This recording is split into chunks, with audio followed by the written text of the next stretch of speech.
Untukmu ku tenggelam terlambat, ujar matahari suatu hari kepada Nabi Muhammad. Untukmu ku rela terbelah dua, ujar rembulan pada suatu malam. Untukmu ku rela menahan haus dahaga, ujar Abu Bakar sahabat setia. Untukmu ku korbankan seluruh harta, ujar Bunda Khadijah.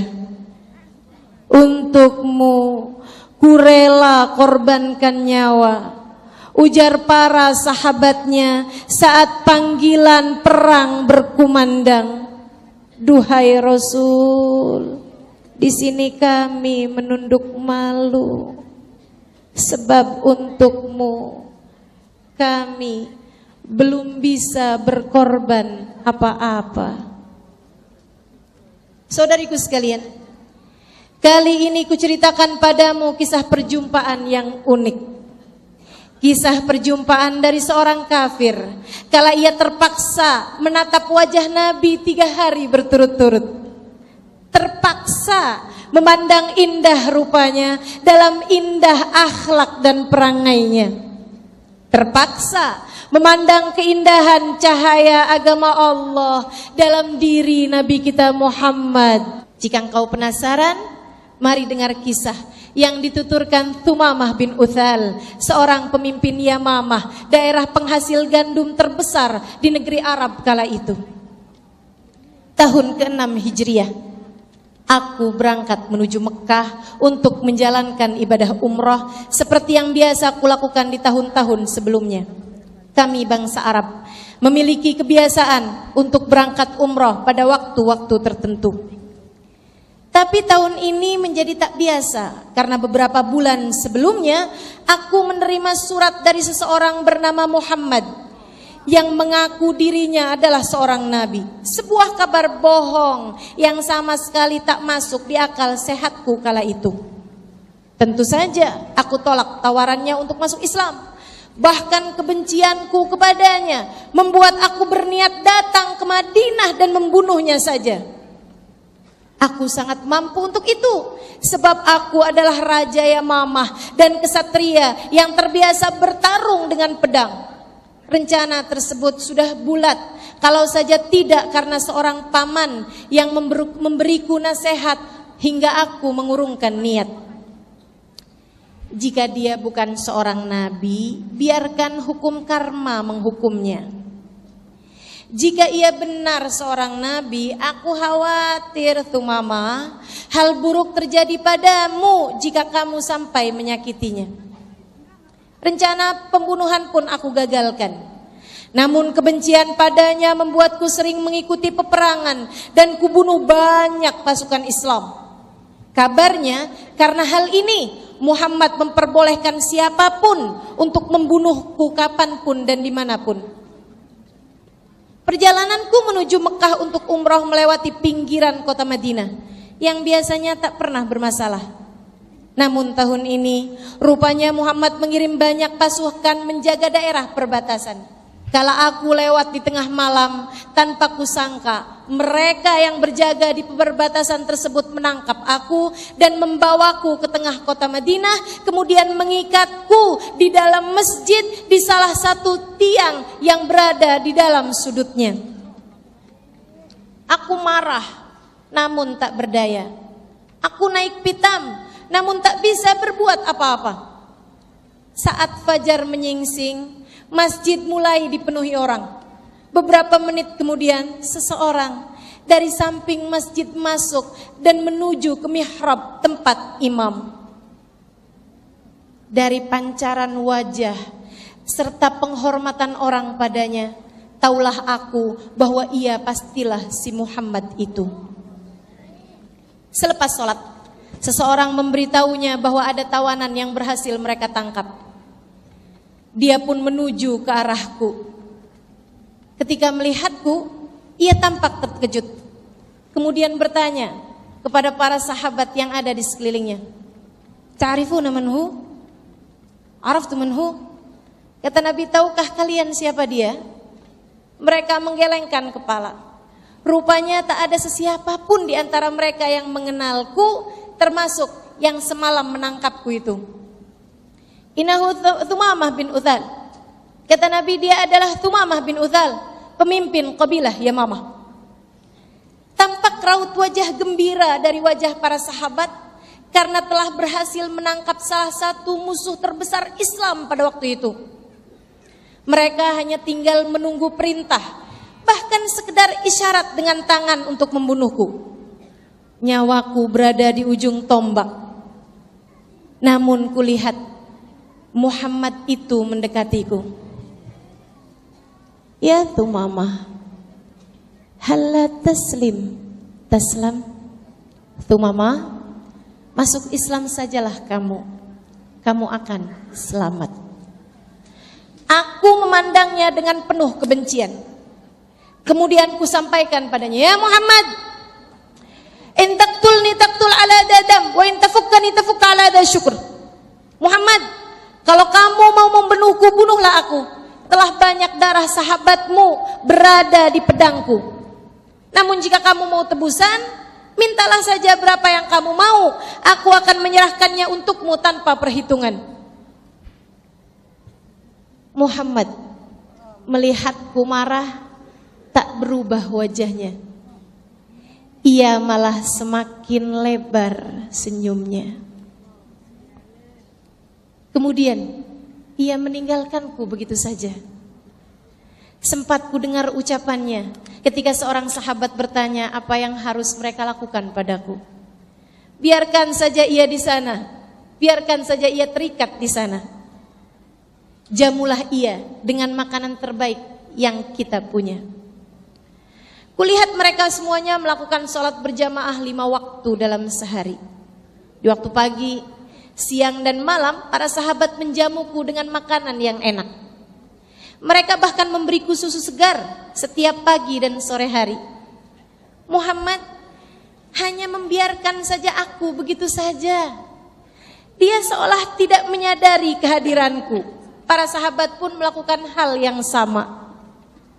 Esok harinya sesudah sholat subuh, Muhammad kembali menemuiku dan mengatakan hal yang sama dengan kemarin. Sambil tersenyum ia berkata, ya Thumamah, halla taslim taslam. Wahai Thumamah, masuk Islamlah dan kamu akan selamat. Aku menjawab dengan jawaban yang sama dengan kemarin. Ya Muhammad, in taqtulni taqtul ala dadam, wa in tafukkani tafukku ala da syukur. Muhammad, kalau kamu mau bunuh saja aku, tak perlu kau banyak-banyak berucap kata. Jika kau ingin minta tebusan, sebut sajalah angka yang kau inginkan. Dia kembali meninggalkanku seperti kemarin dan melakukan hal yang sama seperti itu selama 3 hari berturut-turut. Sampai pada hari yang keempat, dia pun kembali bertanya padaku. Aku pun jawab dengan jawaban yang sama. Dia tersenyum, kembali tersenyum seperti biasanya. Kemudian berkata kepada para sahabat-sahabatnya, sekarang lepaskanlah dia. Sahabat menjadi heran. Begitu saja Rasul? Tanpa tebusan? Nabi berkata, tanpa tebusan. Barangnya dikembalikan wahai Rasul? Jangan ambil sedikit pun, kembalikan semua barangnya. Sesudah itu, dia pun kemudian meninggalkanku, kata Thumamah. Aku pun menyeret kudaku pergi meninggalkan masjid, menuju sebuah sumur tak jauh dari sana. Aku mandi, aku bersihkan diriku. Bukan untuk melanjutkan perjalanan yang sempat tertunda. Akan tetapi ada hal lain yang harus aku lakukan dan ingin aku lakukan dalam keadaan bersih dan wangi. Aku mandi, aku bersihkan diri, aku pakai pakaian terbaik yang aku punya. Bukan untuk umroh, akan tetapi ada hal yang ingin aku lakukan dan aku ingin melakukannya dalam keadaan bersih dan wangi. Apa itu wahai Thumamah? Aku ingin bertemu dengannya, seseorang yang selama ini hanya dapat aku pandang dari sebuah tiang. Aku ingin bertemu dengannya, seseorang yang selama ini hanya dapat aku pandang tanpa benar-benar dapat bersentuhan dengannya. Karena aku memandangnya dalam keadaan tubuhku terikat. Aku ingin menjumpai seseorang yang telah begitu mempesonaku selama 3 hari 3 malam dengan kepribadian indahnya. Duhai, bagaimana mungkin selama ini aku membenci seseorang yang begitu mengagumkan akhlaknya, begitu mempesona kepribadiannya, begitu bercahaya wajahnya, begitu indah tatap wajahnya. Membayangkannya membuatku tak sabar. Aku pun segera bergegas menuju masjid. Sampai di depan masjid, aku berteriak mengumpulkan orang-orang yang masih berada di sekitar sana. Ayyuhan nas isma'u qauli, ayyuhan nas isma'u qauli. Hai semuanya, dengarkan ucapanku semuanya, kemarilah dengarkan ucapanku. Ketika mereka semuanya sudah berkumpul, aku berteriak lantang kepada mereka, Asyhadu, asyhadu, asyhadu, asyhadu an la ilaha illallah wa anna Muhammad Rasulullah.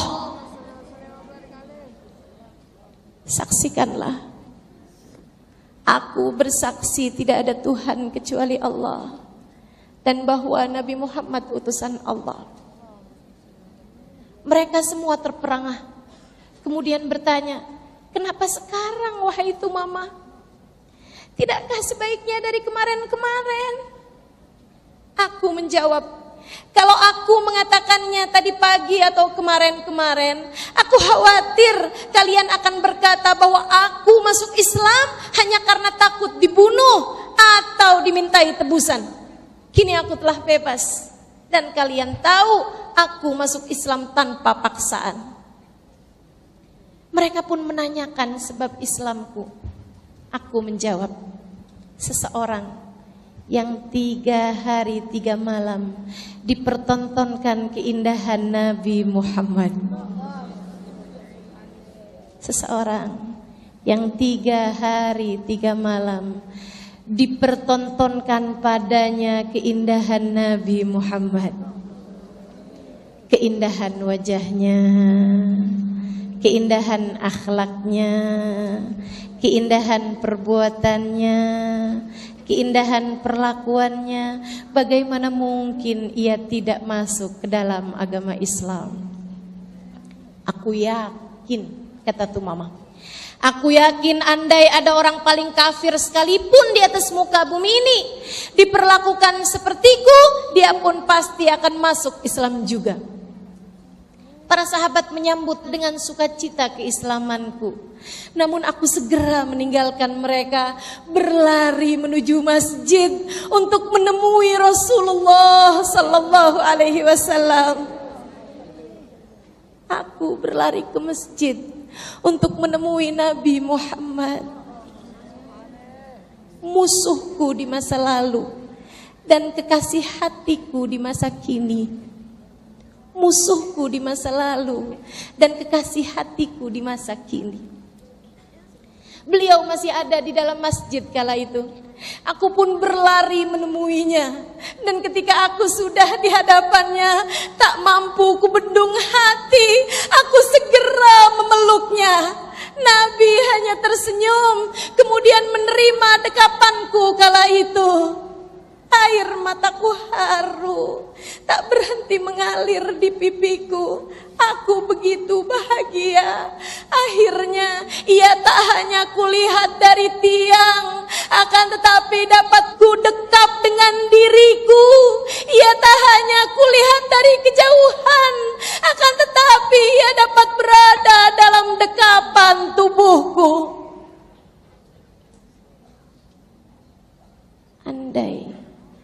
suatu hari nanti Allah izinkan kita untuk itu. Andai suatu hari Allah izinkan kita untuk itu, seperti apa gerangan rasanya jika orang yang selama ini hanya bisa kita dengar, hanya bisa kita bayangkan. Seperti apa rasanya jika tangannya dapat kita genggam, seperti apa rasanya jika kita dapat mencium tangannya yang wangi. Seperti apa rasanya jika orang yang selama ini hanya kita dengarkan ceritanya di mana-mana, kita dapat sungguh-sungguh memandang raut wajahnya. Tumamah berkata, air mata haru tak berhenti mengalir di pipiku. Aku begitu bahagia, aku begitu penuh sukacita. Masih dalam pelukannya aku berbisik lirih, ya Muhammad, wallah ma kana ala dhahril ard wajhun abghadu ilayya minka wa qad asbaha wajhuk ahabbul wujuh kullaha ilayya. Wahai Muhammad, dulu tak ada manusia yang lebih aku benci daripada dirimu. Kini sungguh tak ada sesiapa pun di atas muka bumi ini lebih aku cintai daripada dirimu, wahai Rasulullah. Dulu tak ada agama yang lebih aku benci daripada Islam, namun kini tak ada agama yang lebih aku cintai daripada Islam. Dulu tak ada kota yang lebih aku benci daripada Madinah, namun kini tak ada tempat yang lebih aku cintai daripada kota ini, wahai Rasul. Luar biasa. Bagaimana cinta kepada Nabi secara otomatis membuat Tumamah mencintai apapun yang berkait dengannya. Maka jika cinta, engkau akan cinta apapun yang berkaitan dengan Nabi Muhammad. Kau akan cinta sahabat Nabi, kau akan cinta keluarga Nabi, kau akan cinta para ulama sebagai penerus Nabi Muhammad. Kau akan cintai anak yatim yang Nabi Muhammad adalah ayah bagi mereka. Kau akan cintai semua orang, sebab semua adalah umat Nabi Muhammad sallallahu alaihi wasallam. Iya, ketika sebuah rasa cinta besar menguasai hati, rasa itu akan membuat kita secara otomatis mencintai apapun yang berkaitan dengan orang yang kita cinta. Sesudah Tumamah melepaskan pelukannya, ia lalu berujar, aku ditangkap saat akan melaksanakan ibadah umroh. Kini apapun yang kau perintahkan, aku akan melakukannya dengan senang hati, wahai Rasulullah. Nabi memperkenankannya untuk berangkat umroh dan beribadah di sana sesuai dengan syariat Islam, yaitu hanya menyembah Allah semata, bukan menyembah berhala yang ada di sekitar Ka'bah. Kemudian sesudah itu ia pun kembali ke Yamamah, diperintah oleh Nabi Muhammad untuk kembali ke Yamamah dan berdakwah di sana. Tumamah pun dengan segala kepatuhan melaksanakan semua perintah Nabi Muhammad, hingga dikabarkan bahwa dia adalah orang pertama yang mengumandangkan talbiyah di depan Ka'bah. Semoga Allah merahmatimu, hai Tumamah. Semoga Allah merahmatimu, hai Tuhan, yang telah mengajarkan kepada kami rasa cinta yang menyeluruh dan mengajarkan kepada kami kepatuhan dalam keimanan, sekaligus memberitahu kepada kami seperti apa rasanya berjumpa dengan baginda Nabi besar Muhammad sallallahu alaihi wasallam.